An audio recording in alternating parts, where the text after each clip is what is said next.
So let's get this out of the way. Is Jason Momoa awesome in this movie? Yes, he is. He's one of them. I wouldn't call him the best villain. I would call him the most present villain. You felt his presence basically, either in the way he moved around and interacted with the other people, or the way he communicated his message, how he expressed himself, because he expresses himself a lot. Let me just put it that way. Does it have a cliffhanger? I wouldn't call it the perfect cliffhanger, because for me, Infinity War had the perfect cliffhanger, because something happens to the heroes, and then you're not left with, wow, how are they going to come back? You get left with the, what are they going to do? This one doesn't have the, whoa, what are they going to do? Or the, oh my goodness, this is it. It doesn't have that moment. It has more of, okay, there's a part 2. It has that moment. And there's a post-credit scene that also, elevates things for the next coming whatever. You go like, okay, now it's on. Let's get it on. Let's see what they're going to take this. Which is this a Fast and Furious movie? That's the other question. Yes, it is. It's a quintessential Fast Furious, and not the Fast Four. You remember the Fast and Furious movie where it was all about cars and stuff? I'm talking about the last 5 Fast and Furious movies. So this is a quintessential. I would call this the most Fast Furious movie, as far as I can remember, because it was more over the top than the last one. But in terms of the action set pieces, because they feel more visceral, they feel bigger in terms of scope than the last ones that we had. Things are a bit insane, but they don't go crazier than the last movie. I think the madness has been contained, but contained in such a way that it remains to be mad, but it's still crazy. Now, did I enjoy this film? Of 100%, if I was to give this out of 5, I would give this a 4.5 out of 5. It's really good. It's a 4.5. The 0.5 is in the way the story doesn't feel complete. It doesn't feel. I didn't feel fulfilled. It felt like the only way that I'm ever going to enjoy this fully, like give it a 5 out of 5, is if I see the last bit of the story, so that I can combine it and get now the whole thing as a package, because it feels like at a certain point it felt like they were working towards setting up another movie. That's how it felt. Now, the introduction of the new characters for me wasn't a bad thing. I was open to it. The family is getting way crazier. It's getting way bigger. I like that they brought is it Jack Reacher from the show, the Amazon show. I like that they brought him up. He has the presence. He doesn't get to do a lot, but he has a certain presence about him. He's like The Rock, so it's huge. He's like super big, and it just, again, to what we are used to with the Fast franchise. There's this thing that they do, that they bring over the top characters, and we see that with that character and Brie Larson, who is Captain Marvel. Captain Marvel she's okay. I wouldn't call her perfect, but if I were to see more of her doing whatever she was doing here, I would be okay with it.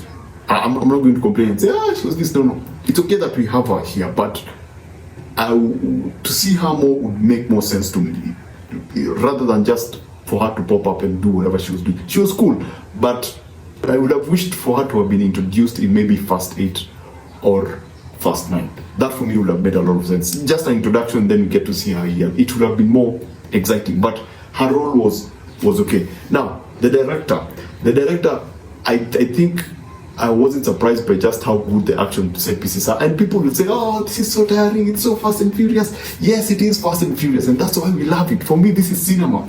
This is why I go to the movies. I love this. I love the idea that you can make an action movie where it's just all crazy over the top action that we don't usually see. This is what I was talking about in this particular video. The lack of good action movies. Yes, you have John Wick, and this is not John Wick. Yeah, there are some fight scenes that look like they are from that movie, but this is not John Wick. This has its own language in terms of action. It understands the audience. It understands that there are people like me who just want to go to the movie, get popcorns, sit down, and just watch mad things happen on screen.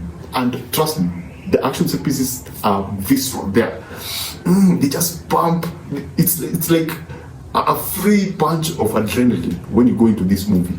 And yes, you need to switch off your brain when you go in. Don't expect any logic. Do not expect any good performances. Just expect the same formula that you know from Fast Furious.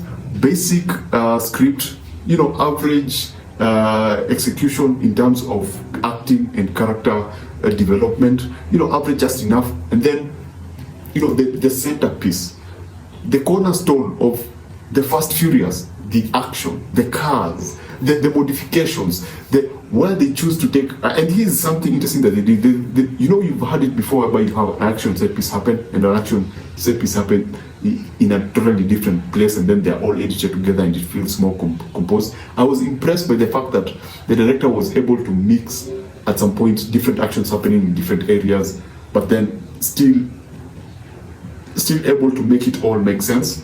I was really impressed by that. I'm impressed by just how he was able to bring everything together despite the fact that everything is all apart. So yeah, this is a very good film. If you love action, if you love Fast Furious, if you love just the mad 80s movies, if you love explosions, if you love, unrealistic action set pieces, this is the movie for you. And if you're looking for a movie that will entertain you thoroughly in terms of entertainment, because that's what you go to movies to see. You see, there's Martin Scorsese who will go for a grand story. He'll go for all this philosophical thing about what cinema is supposed to be and and what the cinematic experience is supposed to be. And then we have a version of Tom Cruise, John Wick. We have a version of Fast Furious that we call our cinematic experience for the normal people who just go in for the entertainment factor. This will give you exactly that. So for me, this was a fantastic film. It's very, very enjoyable. I think I'm going to rewatch it a lot. But the most important thing, and the thing that I think draws it back, is that feeling that this is a part one. Yeah, it's not. It doesn't feel like, the way you'd watch Fast Five and go like there was a beginning, there was a mid, and there was an end. This is just there was a beginning. Then we're going to the second, and then something happens, and then okay, let's stop there. We'll continue next week for the other bit of the movie. So I think I will enjoy this movie more when the second part comes out and we get now the complete package. I'm not saying that it cannot be enjoyed as its own thing. Yes, it can be enjoyed as its own thing, but there's just that overbearing feeling that there's that presence of the fact that we are only in part one, as if there's something more out there. So I'll really enjoy this movie when everything eventually comes together. I would want to talk about the cinematography because, again, paid a lot of attention. Me, I'm a guy of white text. I love white text. I love when a director stops and just takes a back step and just shows us the whole thing. And there's a lot of that. There are a lot of white text. There are a lot of action that are captured in full, rather than like you have the close-ups, yes, but there are moments that something happens, but instead of the director coming in to do a close-up so that you see what we like doing with the modern day editing, the director rather just steps back and lets you see the full action, which I absolutely appreciate. So, last and final question as we leave.